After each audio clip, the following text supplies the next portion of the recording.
Anchor কাঁপা গলায় বলছে, Sealdah Habibpur local ট্রেনে আজ সন্ধ্যায় ভয়াবহ দুর্ঘটনা।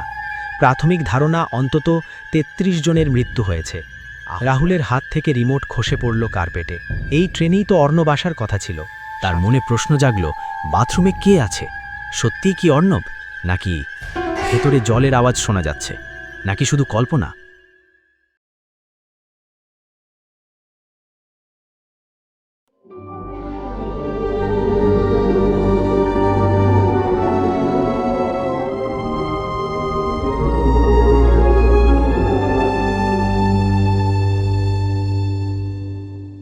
শহরের ভিড়, ট্রাফিকের হর্ন আর ফুড ডেলিভারি অ্যাপের নোটিফিকেশনের টুংটাং শব্দে অর্ণবের দিনগুলো কাটে। সকাল থেকে রাত পর্যন্ত হেলমেটের নিচে লুকিয়ে থাকা মুখ, ব্যাগে ঠাসা খাবারের পার্সেল আর গন্তব্যের ঠিকানা খুঁজে বের করার তাড়া। জীবনটা যেন একটা চলমান রুটিন, যার শুরু আর শেষ নির্ভর করে রাইডারের রেটিং আর টিপসের ওপর। কিন্তু আজ তার রুটিন ভেঙেছে। আজ তার গন্তব্য কোনো অফিসের লবি বা ফ্ল্যাটের দরজা নয়। আজ সে যাচ্ছে রাহুলের বাড়িতে, অনেক দিন পর। প্রয়োজনীয় একটা কাজ আছে, কথা আছে, আর রাতে থেকে যাওয়ার পরিকল্পনাও আগেই ঠিক করা। রাহুলের ফ্ল্যাটটা পুরনো এক আবাসিক ভবনের ৩ তলায়। সিঁড়ি দিয়ে উঠতে উঠতে পায়ে হালকা ক্লান্তি, কিন্তু মনে একটা স্বস্তি। কলেজের দিনগুলো থেকে বন্ধুত্বটা টিকে আছে। মাঝে মাঝে দেখা না হলেও বিশ্বাসের সুতোটা ছেড়েনি। দরজায় কলিং বেল বাজাতেই ভেতর থেকে পায়ের আওয়াজ। দরজা খুলল রাহুল। চোখে মুখে সেই চেনা হাসি, গলায় আন্তরিকতা। আয় ভাই, ভেতরে আয়। কেমন আছিস বল? চলছে মোটামুটি, ভেতরেই জুতো খোল। ঘরের ভিতরে ঢুকতেই অর্ণব লক্ষ্য করল ঘরটা যেন অস্বাভাবিকভাবে নীরব আর একটা ঠান্ডা ভাব। কিরে, একা আছিস? অর্ণব জিজ্ঞেস করল। হ্যাঁ, মা বাবা গ্রামের বাড়িতে গেছে। কবে? কালকে। আচ্ছা, কোনো কাজে নাকি? হ্যাঁ, বাড়ির কিছু কাজে গেছে। কাজ কেমন চলছে বল? আর বলিস না ভাই, কাজে খুব চাপ যাচ্ছে, আর এই গরমে পুরো সেদ্ধ হয়ে যাচ্ছে। অর্ণব ব্যাগটা রেখে বলল, আমি একটু বাথরুম থেকে হাত পা ধুয়ে আসছি। রাহুল টিভির দিকে তাকিয়ে বলল, হ্যাঁ যা, বাথরুমেই গামছা রাখা আছে। ডাইনিং রুমে রাহুল একা, হাতে রিমোট, সামনে বড় পর্দার টিভি, স্থানীয় খবরের চ্যানেল চলছে। অ্যাঙ্কারের গলা ভারী, স্ক্রিনে ব্রেকিং নিউজের লাল ব্যানার। হঠাৎ ছবি বদলে গেল। এক ভয়াবহ দৃশ্য। ট্রেনের কোচ উল্টে গেছে, চাপা পড়ে থাকা যাত্রী, ধোঁয়া আর উদ্ধারকর্মীদের দৌড়দৌড়ি। অ্যাঙ্কার কাঁপা গলায় বলছে, শিয়ালদহ হাবিবপুর লোকাল ট্রেনে আজ সন্ধ্যায় ভয়াবহ দুর্ঘটনা। প্রাথমিক ধারণা অন্তত ৩৩ জনের মৃত্যু হয়েছে, আহত আরও ৪০-এর ওপর। রেল লাইন বন্ধ, তদন্ত চলছে। রাহুলের হাত থেকে রিমোট খসে পড়ল কার্পেটে। তার বুকের ভেতরটা যেন হঠাৎ করে বরফে ঢেকে গেল। এই ট্রেনেই তো অর্ণব আসার কথা ছিল, ৭:২০ ট্রেনে। অর্ণব তো সকালেই মেসেজ করেছিল, আজ রাত ৭:২০ ট্রেনে আসছি, ১ ঘন্টার মধ্যে পৌঁছে যাব। কিন্তু সে কি করে এলো? দুর্ঘটনার কথা একবারও বলল না। তাহলে কি? রাহুলের গলা শুকিয়ে গেল, শ্বাস নিতে কষ্ট হচ্ছে। চোখের সামনে টিভির ভয়াবহ ছবি আর বাথরুমের বন্ধ দরজা, দুটো মিলিয়ে এক অস্বস্তিকর ছায়া তৈরি করল। তার মনে প্রশ্ন জাগল, বাথরুমে কে আছে? সত্যিই কি অর্ণব, নাকি? সে উঠে দাঁড়ালো, পা কাঁপছে। ডাইনিং টেবিলের ধার থেকে বাথরুমের দরজার দিকে তাকালো। ভেতরে জলের আওয়াজ শোনা যাচ্ছে, নাকি শুধু কল্পনা? ঘড়ির টিকটিক শব্দটা যেন এখন হঠাৎ অনেক জোরে শোনাচ্ছে। বাথরুমের ভেতর থেকে আসছে জলের ট্যাপের আওয়াজ। রাহুল পিছিয়ে এলো, তার হাত ঘামছে। সে কি সত্যিই ভেতরে আছে? টিভি তখনও চলছে। খবরে এখন আহতদের হাসপাতালে নেওয়ার দৃশ্য। অ্যাঙ্কার বলছে, শনাক্তকরণ প্রক্রিয়া চলছে। রাহুলের গলা দিয়ে কোনো শব্দ বেরোচ্ছে না। সে চেয়ারে বসে পড়ল, হাত দুটো টেবিলের উপর চেপে ধরেছে। নখের ডগা সাদা হয়ে গেছে। মনে পড়ল কলেজের শেষ দিনের কথা, মাঠে বসে চা খাওয়া, ভবিষ্যতের পরিকল্পনা। আজ সেই অর্ণব কি? না, হতে পারে না। তাহলে এই বাড়িতে কে ঢুকল? দরজা খুলল কে? কথা বলল কে? পায়ের আওয়াজ। দরজা খুলে গেল। অর্ণব বেরিয়ে এলো, মুখে স্বাভাবিক ভাব, হাত মুখ ধুয়ে এসেছে, চুলে হাত বুলিয়ে নিচ্ছে। কিন্তু রাহুলের চোখে তখন সন্দেহের গভীর ছায়া। সে অর্ণবের দিকে তাকালো, যেন তাকে প্রথমবার দেখছে। চোখের মনি যেন স্থির হয়ে গেছে। টিভি তখনও চলছে, স্ক্রিনে এখনও দুর্ঘটনার বিস্তারিত। অর্ণবের চোখ হঠাৎ স্ক্রিনের দিকে গেল। তার চোখ বড় হয়ে গেল, মুখ ফ্যাকাশে, হাতের তোয়ালেটা পড়ে গেল মেঝেতে। ওহ, ভাগ্যিস আজ ট্রেনটা মিস করেছিলাম, না হলে কি হতো বলতো? অর্ণবের গলায় স্বস্তির নিঃশ্বাস। রাহুল এক মুহূর্তে যেন পৃথিবীতে ফিরে এলো। তার কাঁধের টান নেমে গেল, হাঁপ ছেড়ে বসল। বুকের ভেতর জমে থাকা বরফ যেন হঠাৎ গলে যেতে শুরু করল। তুই বাসে এলি? রাহুলের গলা কাঁপছে।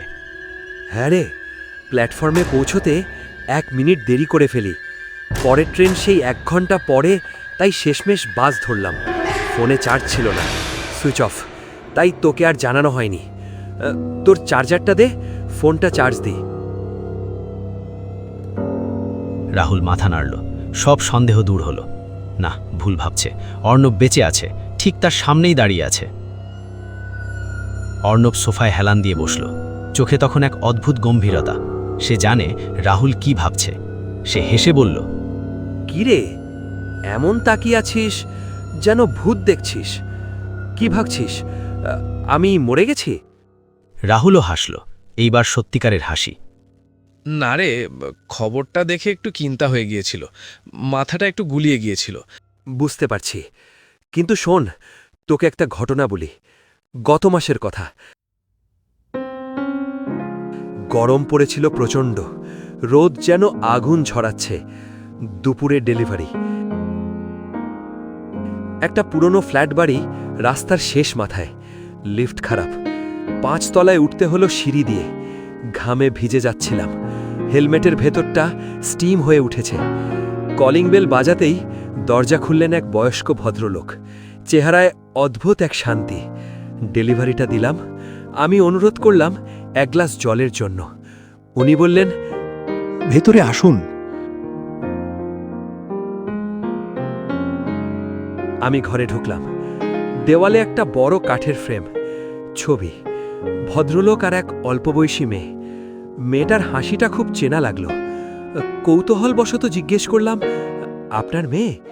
উনি বললেন, হ্যাঁ, তবে 10 বছর আগেই চলে গেছে, গাড়ি দুর্ঘটনায়। আমি মাথা নিচু করলাম। উনি জল আনতে গেলেন। আমি ছবিটার দিকে তাকিয়ে রইলাম। হঠাৎ পেছনের দরজা খুলল। এক মেয়ে বেরিয়ে এলো। পরনে সাধারণ চুড়িদার, চুল এলোমেলো, কিন্তু মুখ ঠিক ওই ছবির মতো, অবিকল। আমার বুক ধরাস করে উঠল, পা যেন মাটির সাথে আটকে গেল, শ্বাস আটকে আসছে। মেয়েটা তাকালো। কি ব্যাপার, কে আপনি? ও, ডেলিভারি নিয়ে এসেছেন? আমি কাঁপতে কাঁপতে বললাম, আপনি? মেয়েটা ছবির দিকে ইশারা করে বলল, ওটা আমার বাবার ছবি। উনি 10 বছর আগে মারা গেছেন, আর ওনার পাশে আমার ছবি। দাঁড়ান, টাকাটা নিয়ে আসছি। ও ঘরের ভেতরে চলে যেতেই হঠাৎ ভদ্রলোক ফিরে এলেন। হাতে 1 গ্লাস জল, অন্য হাতে টাকা। এই নিন জল আর টাকা। আমি গলা শুকিয়ে বললাম, একটু আগে একজন মেয়ে। উনি কথা থামিয়ে দিলেন। কোন মেয়ে? আমি তো একাই থাকি। সেই দিন কোনো মতে বাড়ি ফিরেছিলাম। তারপর থেকে আর কখনো কারো বাড়িতে জল চাইনি। রাহুল কিছুক্ষণ চুপ করে রইল। ঘরের বাতাস যেন হঠাৎ ভারী হয়ে উঠল। জানলা দিয়ে ভেসে আসা শহরের শব্দও যেন কমে গেছে। সে ধীরে ধীরে মাথা নাড়ল। বেশ ইন্টারেস্টিং ঘটনা তো। মানুষের মনে কখন কি যে খেলে। কখনো কখনো মস্তিষ্ক এমন ছবি তৈরি করে যা চোখ দেখে না, মন দেখে। অর্ণব হাসল না, তার চোখে তখনও সেই গভীর ছায়া। মন আর চোখার ফারাকটা কখনো কখনো মিলে যায় রাহুল, যখন তুই নিজেই বুঝতে পারিস না কোনটা সত্যি আর কোনটা ভুল। রাহুল উঠে দাঁড়াল। দাঁড়া, তুই একটু বস, একটু চা করে নিয়ে আসি। রাতে কি খাবি সেই মতো অর্ডার দেব। অর্ণব মাথা নাড়ল। রুটি আর তরকারি অর্ডার দে, তাহলেই হবে। ততক্ষণে চা বানিয়ে আন। রাহুল রান্নাঘরের দিকে চলে গেল। দরজা খুলতেই বাসনপত্রের হালকা শব্দ আর চায়ের পাতার সুবাস ছড়িয়ে পড়ল বাতাসে। অর্ণবের ফোনটা চার্জে দেওয়া ছিল। সে ফোনটা নিল, ফোনটা অন করল। অন করতেই নোটিফিকেশন বারে 3টে মিসড কল, রাজের নাম, আর হোয়াটসঅ্যাপে রাজের কয়েকটি মেসেজ। আঙুল স্ক্রিনে স্পর্শ করতেই চ্যাট খুলে গেল। লেখাটা পড়তেই অর্ণবের শিরদাঁড়া দিয়ে বরফ পড়ল। কিরে, তোর ফোন বন্ধ কেন? একটা বড় বিপদ হয়ে গেছে। গতকাল রাহুল গ্রামের বাড়িতে আত্মহত্যা করেছে। আজ রাহুলের বাবা আমাকে ফোন করে বলল আজ রাত্রে শবদাহ হবে। তুই কোথায় আছিস? আমাকে ফোন করবি। অর্ণবের মাথাটা হঠাৎ ঘুরে গেল, হাত কাঁপতে লাগল, চোখের সামনে সব ঝাপসা হয়ে এলো।